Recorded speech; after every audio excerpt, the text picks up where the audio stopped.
안녕하세요. 이번 시간 제16강 교재 151페이지 중개보수의 산정입니다.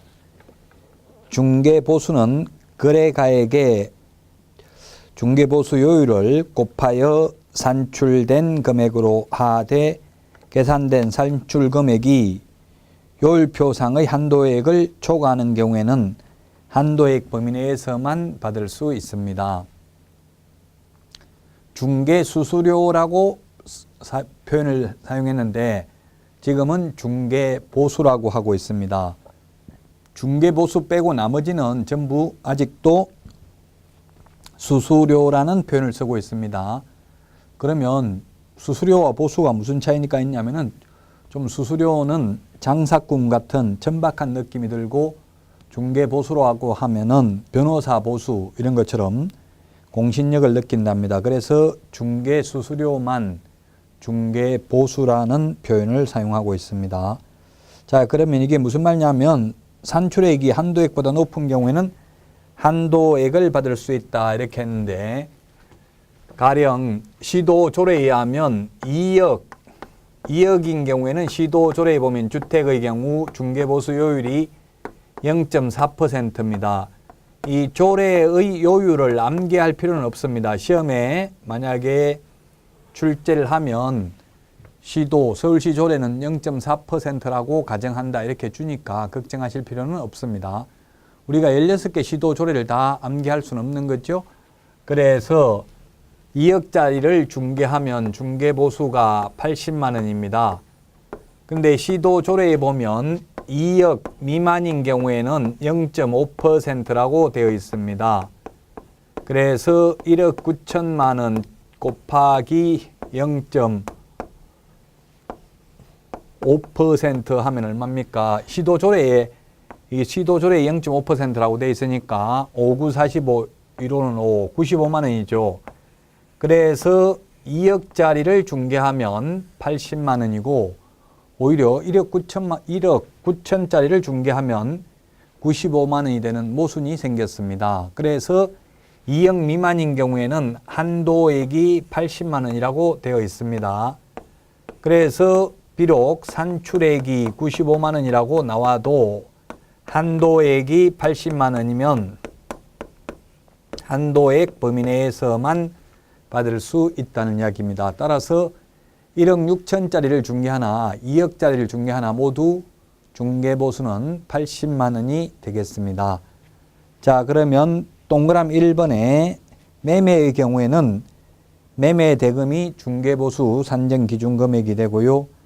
단 판례는 공인중개사법에는 규정이 없지만 분양권 매매 중개 시에는 분양권 전매 시 분양 금액은 거래 가액을 말하는 것은 아니므로 거래 당사자의 거래 금액, 계약금, 중도금, 프리미엄을 기준으로 요율을 정한다고 하고 있다.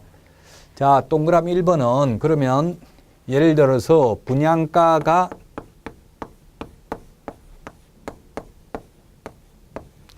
5억입니다. 분양가가 5억이고 가령 계약금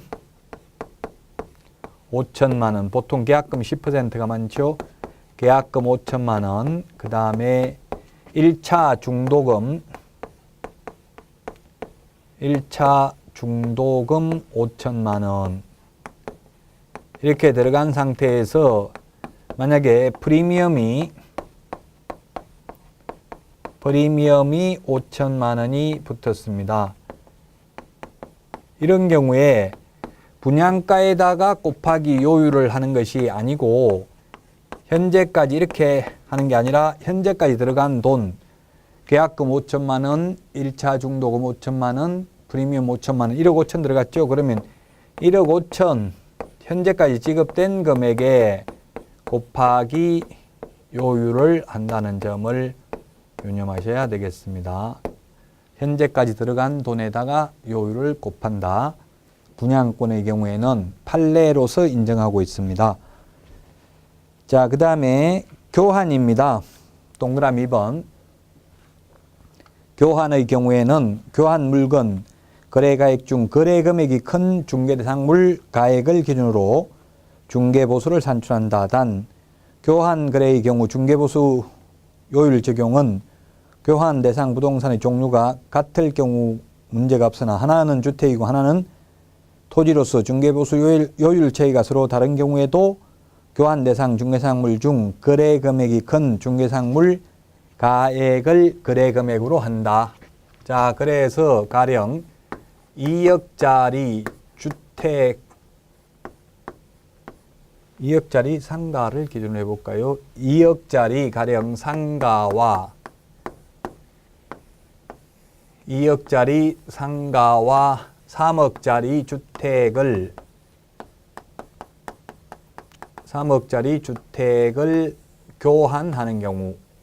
교환하는 경우에는 중개보수는 2억짜리 상가는 주택 외의 경우에는 곱하기 0.9%잖아요. 곱하기 0.9% 하면은 180만 원입니다. 근데 주택에 대한 중개보수요율은 0.4%입니다. 그러면 3억 곱하기 0.4% 하면 120만 원입니다. 원래 입법 취지는 중개보수 금액이 큰 것을 각각 받는 것으로 해야 되는데 입법의 불비입니다. 잘못 법을 만들어서 거래 금액이 큰 걸 기준으로 한다 했습니다. 그래서 중개보수 요율은 낮아도 거래 금액을 큰 것을 기준으로 하기 때문에 만약에 2억 상가와 3억 주택을 교환하면 180만 원씩 각각 받는 게 아니라 120만 원씩을 쌍방으로부터 각각 받는다는 이야기입니다. 보충금은 중개보수 산정기준금액에서 제외됩니다. 2억짜리 상가는 보충금을 1억을 줘야 주겠죠. 그래도 그 1억에 대한 중개보수 따로 계산하지 않고 거래 금액이 큰 그냥 3억을 기준으로 120만 원씩을 쌍방으로부터 각각 받습니다. 동그라미 3번입니다. 152페이지. 임대차 중 보증금 외에 월 차임이 있는 경우에는 월 단위 차임액에다가 100을 곱한 금액을 보증금에 합산한 금액을 거래 금액으로 합니다. 다만 본문의 규정에 따라 합산한 금액이 5천만 원 미만인 경우에는 본문의 규정에 불구하고 월 단위 차임액에 70을 곱한 금액과 보증금을 합산한 금액을 거래 금액으로 한다. 자, 그래서 가령 500만 원, 보증금 500만 원 더하기 월세가 45만 원이면 월세 곱하기 100을 합니다. 그러면 월세를 전세로 환산한 금액이 5천만 원입니다. 이렇게 5천만 원이 나왔으면 그대로 여기에다가 곱하기 요율을 해주면 됩니다. 그런데 만약에 보증금이 500만 원이고 월세가 40만 원이라면 월세 곱하기 100을 해서 나온 금액이 5천만 원 미만입니다. 즉 4,500만 원밖에 안 되었습니다. 이런 경우에는 곱하기 100을 하는 것이 아니라 5천만 원 미만이 나오면 곱하기 70을 합니다. 곱하기 70을 하면 47은 28, 2,800만 원이죠. 2,800만 원에다가 보증금 500을 더합니다. 그러면 3천, 보증금 500만, 5천원이 아니고 500만 원이니까 500만 원을 더하면 3,300만 원에다가 요율을 곱해야 됩니다. 3,300만 원 곱하기 요율을 해야만 됩니다. 그래서 보증금, 월세가 있는 경우 보증금 더하기 월세 곱하기 100을 한 금액이 5천만 원 이상이면 그대로 요율을 곱하면 되고 보증금 더하기 월세 곱하기 100을 한 금액이 5천만 원 미만인 경우에는 보증금 더하기 월세 곱하기 70을 합니다. 이건 주택이든 상가든 주택이든 주택 외든 모두 다 월차임이 환산했을 때 5천만 원 미만이면 전부 곱하기 70을 하는 것은 똑같습니다. 동그라미 4번 산출된 중개보수는 의뢰인 쌍방으로부터 각각 받습니다. 쌍방 각각. 중개보수는 중개보수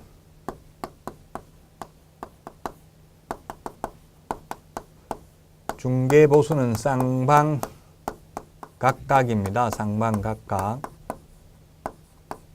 근데 균등하게 배분하는 것은 균등하게 배분하는 게 뭐가 있느냐 하면 앞으로 나옵니다만은 포상금하고 매매 비용이 있습니다. 매매 비용. 그래서 포상금은 쌍방으로부터 각각 쌍방에게 각각 지급하는 게 아니라 만약에 공인중개사법상 포상금은 50만 원입니다. 무등록 개업공개사 부정한 망보로 등록한 자, 양도 대여한 자를 신고하면 포상금을 50만 원 주는데 2명이 신고하면 각각 50만 원씩 주는 게 아니라 25만 원씩 균등하게 나누어서 지급합니다. 매매비용, 감정평가 비용이나 청량비용이 만약에 50만 원 들어갔다면 역시 각각 50만 원 부담하는 게 아니라 매도인 25만 원, 매도인 각각 25만 원씩 부담합니다. 매매비용하고 포상금은 균등하게 배분하고 중개보수는 쌍방으로부터 각각 받습니다. 중개보수가 만약 50만 원이면 매수인 50만 원, 매도인 50만 원 해서 개업공개사가 받는 금액은 100만 원이라는 이야기입니다. 그래서 중개보수는 쌍방 각각입니다. 자, 그 다음에 5번 임대차 계약이나 전세 계약에 있어서 권리금은 중개보수에 포함되지 않는다. 아파트 분양권 프리미엄은 포함된다고 했습니다. 중개보수 계산하는데 그런데 권리금은 포함되지 않는 이유는 권리금은 중개대상물이 아닙니다. 그래서 권리금을 할선하고 받는 돈은 중개보수가 아닙니다. 따라서 권리금은 중개보수 계산할 때 포함되지 않는다는 말은 돈을 못 받는다는 뜻이 아니라 아무리 많이 받아도 상관이 없다는 뜻입니다. 자, 그 다음에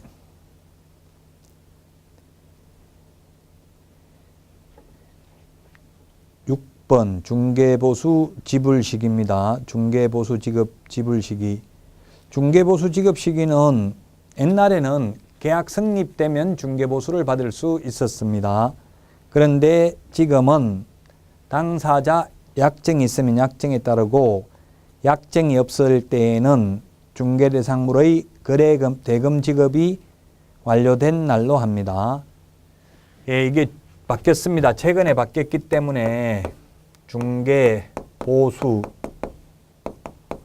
지급시기 약정이 있으면 약정, 원칙, 당사자 약정, 약정이 없을 때 거래 대금 지급, 즉 잔금 지급 시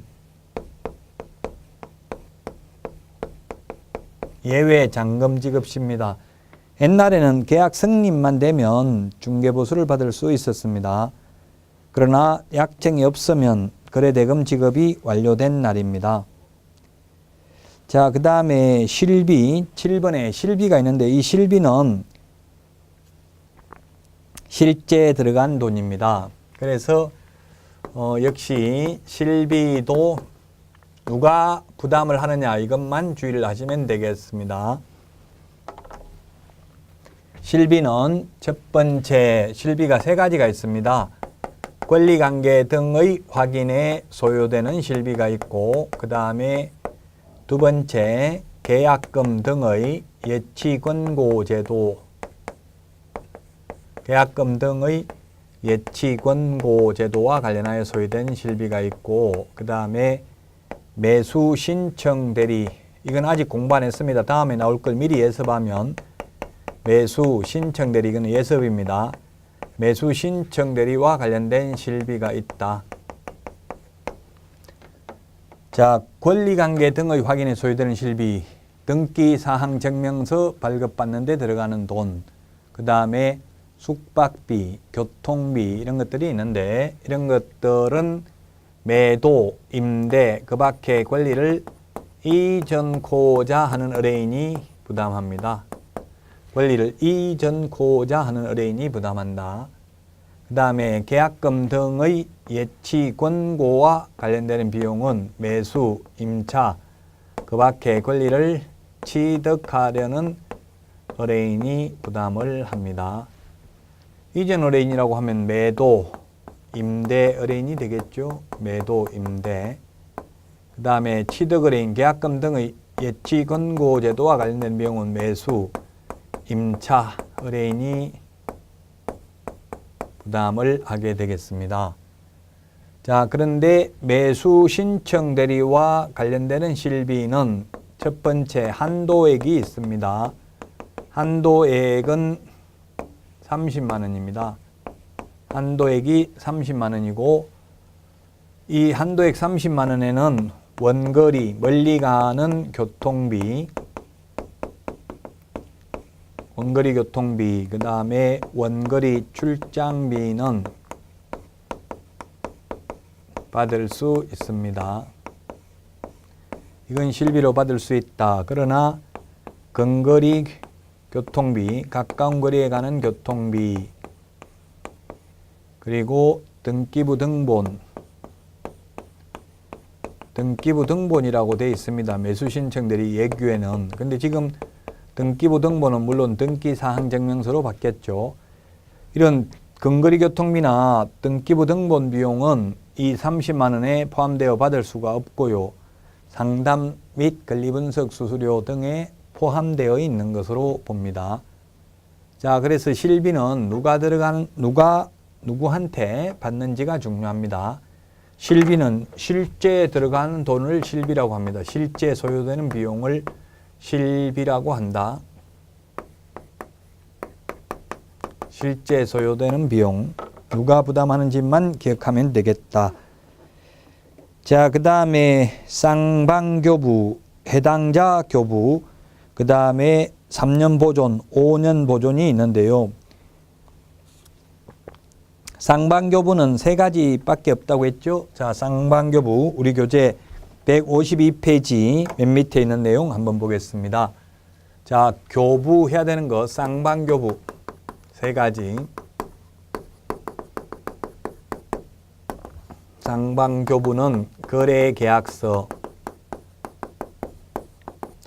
그 다음에 확인설명서,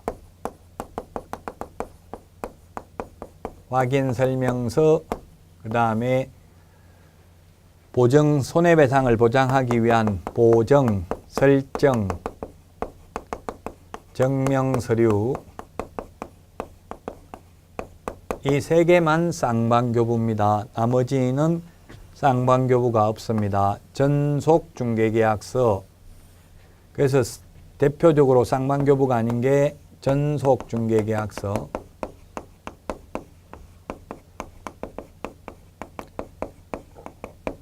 그 다음에 일반 중개계약서, 그 다음에 중개보수영수증, 보수영수증 이런 거 교부할 의무가 없습니다. 이런 것들은 쌍방교부하는 서류가 아니라는 것 주의하시고, 자, 그 다음에 보존 의무, 개시 의무와 보존 의무가 시험에 잘 출제가 되는데 보존 의무 보겠습니다. 보존 의무.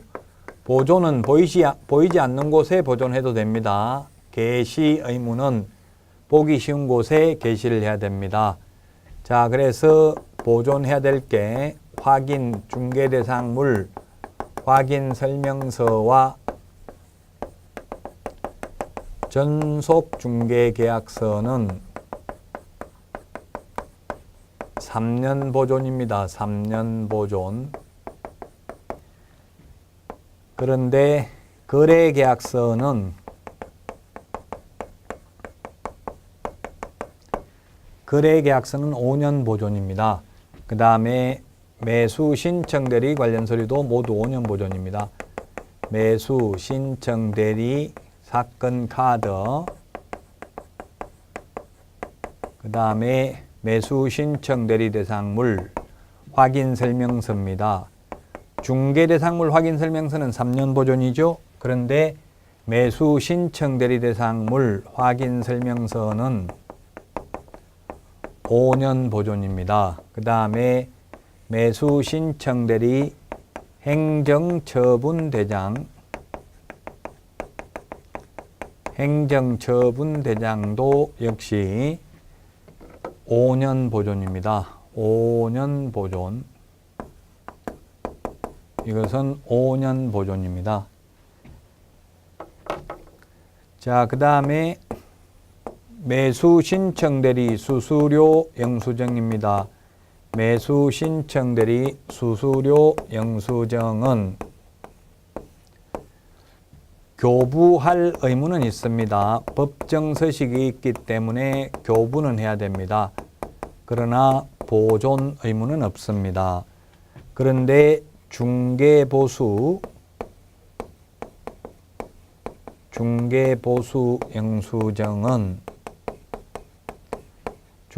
영수증은 교부할 의무도 없고 보존할 의무도 없습니다. 중개보수 영수증은. 그 다음에 일반 중개계약서,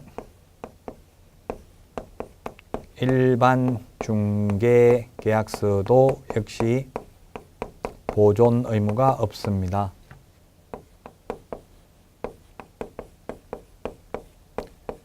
보존 의무가 없다.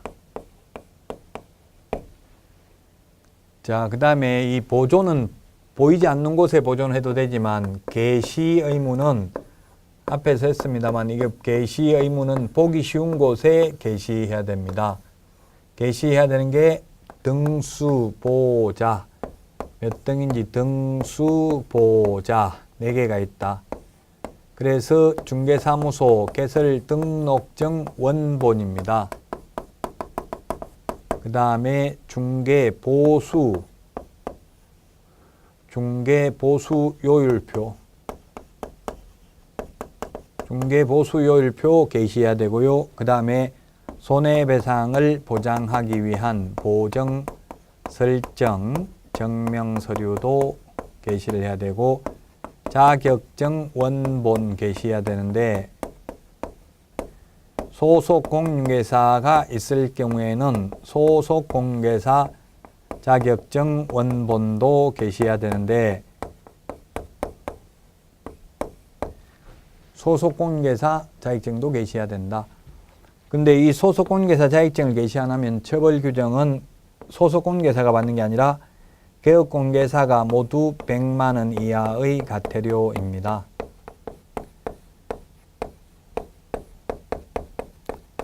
게시 의무 위반은 보존 의무는 전속 중개계약서 확인 설명서 계약서는 위반하면 업무 정지 사유입니다. 자, 152페이지까지 했고요.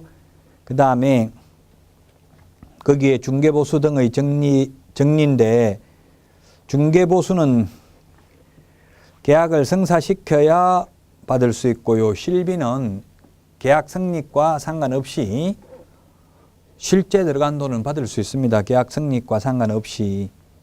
중개보수는 거래 당사자 쌍방이 각각 부담을 하는데 이 실비는 권리관계 등의 확인에 소요되는 실비는 매수, 임차, 의뢰인한테 받을 수 있고요. 계약금 등의 예치, 권고 제도와 관련되는 실비는 매수, 임차, 의뢰인에게 받을 수 있습니다. 그리고 중개보수는 당사자 약정이 있으면 약정에 따르고 약정이 없을 경우에는 잔금 지급 시에 받습니다. 근데 중개실비는 계약 성립과 상관없이 받을 수 있습니다. 당사자 약정하는 시기에 따라서 받을 수 있습니다. 권리금은 중개보수 산정 시 포함되지 않고 아파트 분양권 프리미엄은 포함됩니다. 자, 그 다음에 실비는 계약 성립과 상관없이 받을 수 있다. 자, 27회 때 그 기출문제를 보면 좀 어렵게 출제되는데요. 개업공개사 갑이 을의 일반주택을 6천만 원에 매매를 중개한 경우와 갑이 위 주택을 보증금 1,500에 월차임 30만 원에 계약기간 2년으로 임대차 중개한 경우 비교했을 때 갑이 을에게 받을 수 있는 중개보수 최고 한도의 차이점입니다. 거래 금액이 5천만 원 이상 2억 미만인 경우 매매는 중개보수가 0.5%고요. 임대차는 5천만 원 미만은 0.5, 5천만 원 이상은 0.4입니다. 자, 그러면 매매가가 6천만 원이니까 0.6 하면 0.5네요. 0.5. 0.5%라고 했어요. 매매가가 6천만 원. 0.5% 하면 얼마예요? 매매는 6천만 원. 중개보수요율이 0.5%라고 했으니까 5, 6, 30만 원입니다. 자, 그 다음에 임대차인 경우에는 얼마입니까? 임대차인 경우에는 지금 보증금이 얼마라고 했어요? 임대차인 경우에는 보증금 1,500에 월차임 30만 원, 1,500만 원 더하기 월차임 30만 원 곱하기 100을 하니까 4,500밖에 안 나오니까 곱하기 100을 하는 게 아니라 곱하기 70을 하면 37은 21, 2,100만 원 하면은 보증금 1,500 더하면 3,600만 원입니다. 3,600만 원 곱하기 요율이 얼마라고 했어요? 역시 0.5%라고 했죠? 0.5%를 곱하면 얼마입니까?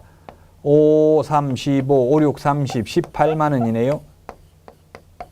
자, 매매를 했을 때 중개보수는 30만 원, 임대차 중개를 했을 때 중개보수는 18만 원. 그 차이가 얼마인지 묻는 거니까 답은 12만 원이 답이 되겠네요. 3번이 정답이 되겠습니다. 12만 원이 정답입니다. 자, 여기까지 중개보수는 중개보수의 일반적인 내용 한 문제, 그 다음에 계산하는 문제 한 문제가 나옵니다. 매매는 매매가입니다. 분양권인 경우에는 현재까지 들어간 돈, 권리금은 중개보수에 포함되지 않는다.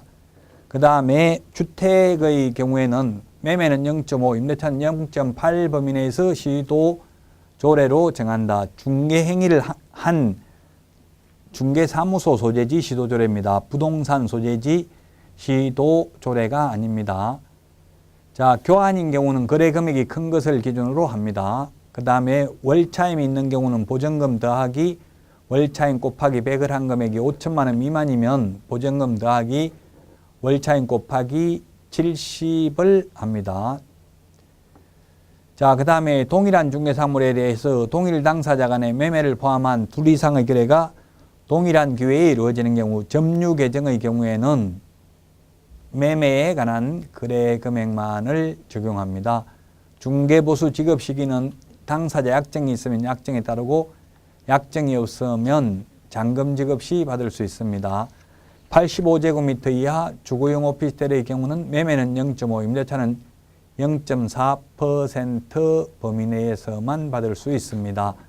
실비는 권리관계 등의 확인에 소요되는 실비는 매도, 임대 의뢰인에게, 계약금 등의 예탁금 제도와 관련되는 실비는 매수, 임차 의뢰인에게, 그리고 매수 신청 대리와 관련되는 실비는 한도액이 30만 원, 원거리 출장비, 원거리 교통비는 받을 수 있지만 근거리 교통비나 등기부 등본 비용은 실비로 받을 수 없다는 것 유념을 하셔야 되겠습니다. 시험에 두 문제 출제됩니다. 자, 그 다음에 154페이지 지도감독인데요. 지도감독은 시험에 두 문제 정도가 출제가 됩니다. 154페이지에 있습니다. 법제 37조에 있습니다. 37조 1항만 읽어보고 설명을 드리겠습니다. 국토교통부 장관, 시도지사 및 등록관청, 법인인 개업공개사의 분사무소 소재지 시장군수구청장을 포함한다. 이하 같다는 다음 각호 어느 하나에 해당하는 경우에 개업공개사 또는 거래정보사업자에 대하여 그 업무에 관한 사항을 보고하게 하거나 자료 제출, 그 밖에 필요한 명령을 할 수 있으며 소속공개사로 하여금 중개사무소 제9조 규정에 의해서 중개사무소 개설 등록을 하지 아니하고 중개업을 영위하는 자의 사무소를 포함한다. 에 출입하여 장부 서류 등을 조사 또는 검사하게 할 수 있다. 1호, 2호가 삭제됐습니다. 2009년도에. 지금은 3호, 부동산 투기 등 거래 동향 파악을 위해서 필요한 경우. 4호, 이 법 위반 행위 확인, 자격 취소, 자격 정지, 등록 취소, 업무 정지 등 행정 처분을 위해서 필요한 경우에 감독상 명령을 할 수 있습니다. 자, 그러면 다시 155페이지 지도 감독기관, 그 다음에 감독상 명령을 할 수 있는 경우 감독 내용인데, 자, 먼저 지도 감독기관입니다. 지도 감독기관을 한번 보겠습니다. 어차피 여러분들이 지도 감독 비교를 해야 되니까 처음 들으신 분들은 무슨 말인지 잘 모르더라도 뒤에까지 다 보고 나서 계속 반복하신다면 왜 그때 반복했는지를 알 수 있을 것입니다. 이 지도감독관청도 여러 가지가 있어요. 이것을 비교해서 정리를 해야만 고득점을 할 수 있습니다. 개업공인중개사 지도감독 대상이고요. 무등록자, 등록을 하지 아니하고 중개업을 영위하는 자도 지도감독 대상자입니다. 그 다음에 거래정보사업자,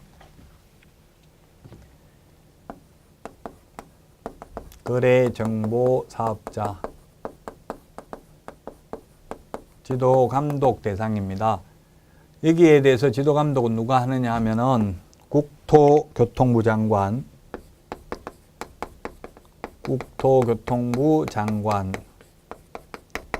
그 다음에 시도지사, 등록관청, 분사무소 소재지 시장군수구청장도 포함됩니다.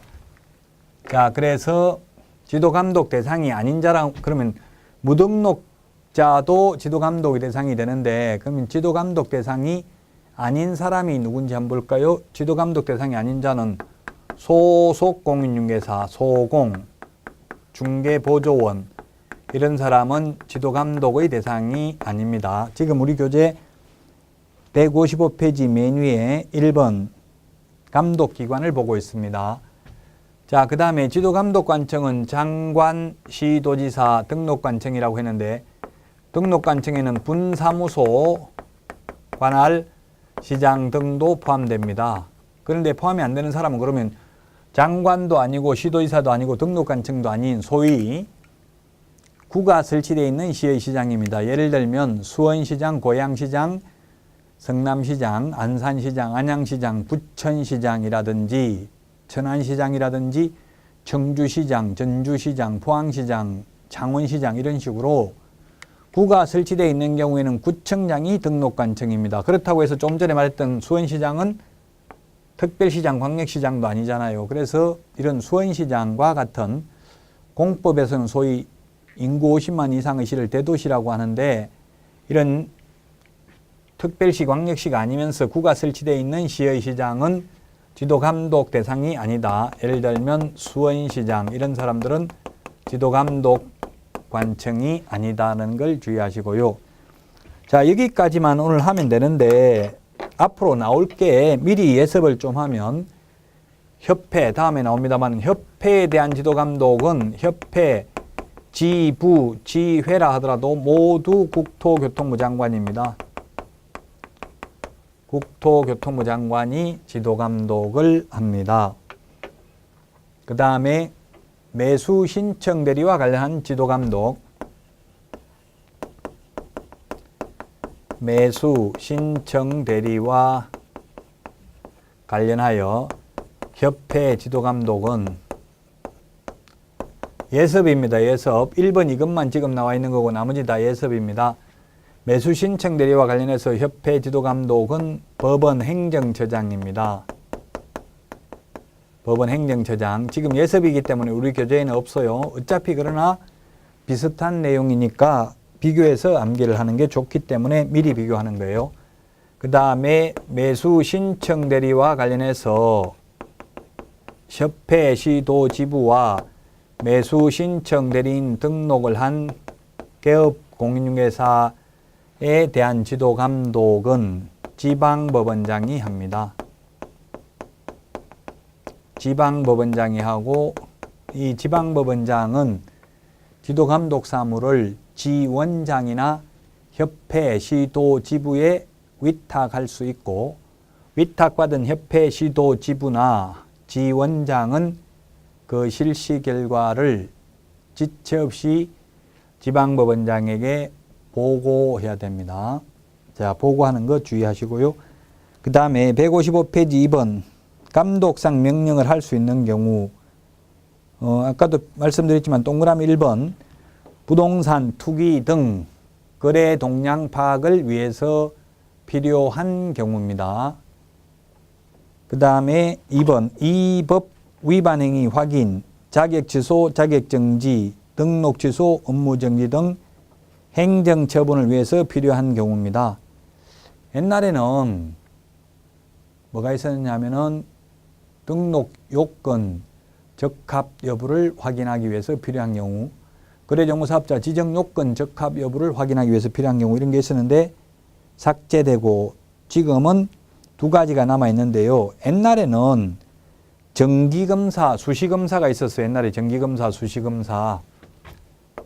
그래서 옛날에는 정기검사와 수시검사가 있었다.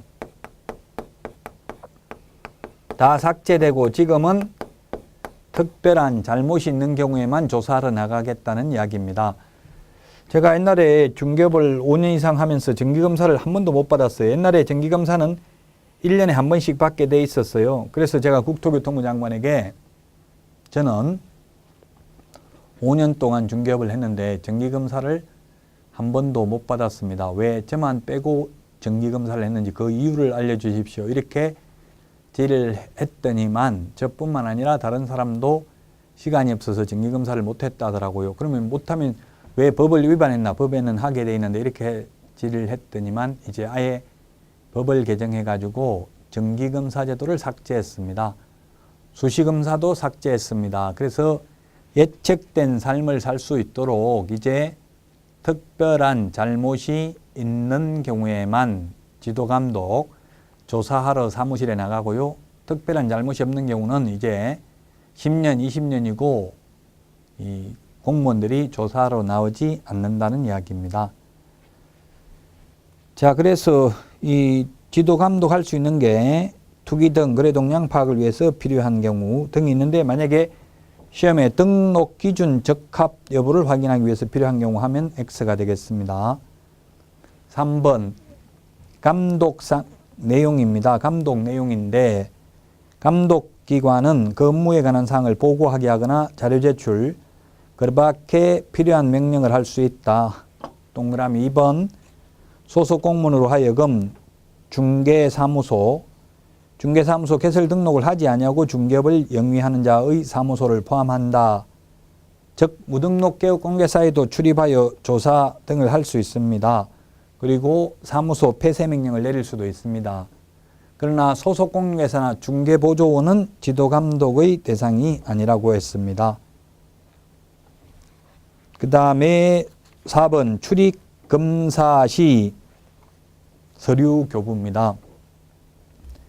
중개사무소에 출입하여 장부 서류 등을 조사, 검사하고자 하는 공무원은 조사 검사 증명서를 공무원증과 함께 내보여야 합니다. 시험에 공무원증을 제시하거나 조사 검사 증명서를 제시하면 족하다, 충분하다, X가 되겠습니다. 자, 그 다음에 156페이지 위반 시 제재입니다. 이 감독상 명령을 위반한 경우 개업공개사와 거래정보사업자가 처벌 규정이 다릅니다. 감독상 명령 위반 시 처벌 규정이 다르다.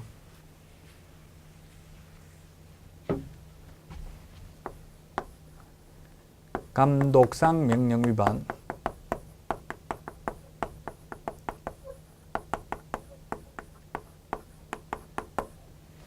똑같은 잘못을 해도 서로 처벌 규정이 다르기 때문에 주의를 하셔야 되겠습니다. 자, 첫 번째 개업 공인중개사가 있습니다. 개업 공인중개사가 있고 지금 여기에는 거래정보사업자만 있는데 거래정보사업자 그리고 협회도 또 있죠. 협회는 뒤에 가면 나옵니다. 지금 여기에는 1번, 2번 두 개만 있는데 개업공개사는 6월 이하의 업무정지 사유입니다. 6월 이하의 업무정지 사유고요. 거래정보사업자와 협회는 500만 원 이하 과태료입니다. 협회나 거래정보사업자는 지금 법인이잖아요. 그래서 다 500만 원 이하의 과태료고 100만 원 이하의 과태료는 없습니다. 개업공개사는 100만 원 이하의 과태료도 있죠. 그러나 거래정보사업자 협회는 크기 때문에 500만 원 이하의 과태료입니다. 협회가 위반 행위하면 오로지 500만 원 이하의 과태료밖에 없습니다. 징역, 벌금, 행정처분 없습니다. 근데 거래정보사업자는 500만 원 과태료 외에도 거짓정보 공개하면 1년 이하의 징역이나 1000만 원 이하의 벌금과 함께 지정 취소 사유에도 해당이 되죠. 자, 그래서 이번 시간 중개보수 계산하는 것, 중개보수와 관련된 내용 시험에 반드시 출제됩니다. 두 문제 정도가 출제됩니다. 중개보수와 관련된 내용이. 자, 그 다음에 지도감독과 관련된 내용, 지도감독 간청, 지도감독 대상자, 지도감독을 할 수 있는 경우는 두 가지 구체적으로 적시되어 있다. 정기검사, 수시검사는 삭제됐다. 감독상 명령을 위반했을 때 협회와 거래정보사업자는 500만 원 과태료, 개업공개사는 100만 원 이하의 과태료라는 점을 유념하셔야 되겠습니다. 이번 시간 여기까지 하고 다음 시간에 찾아뵙겠습니다. 안녕히 계십시오.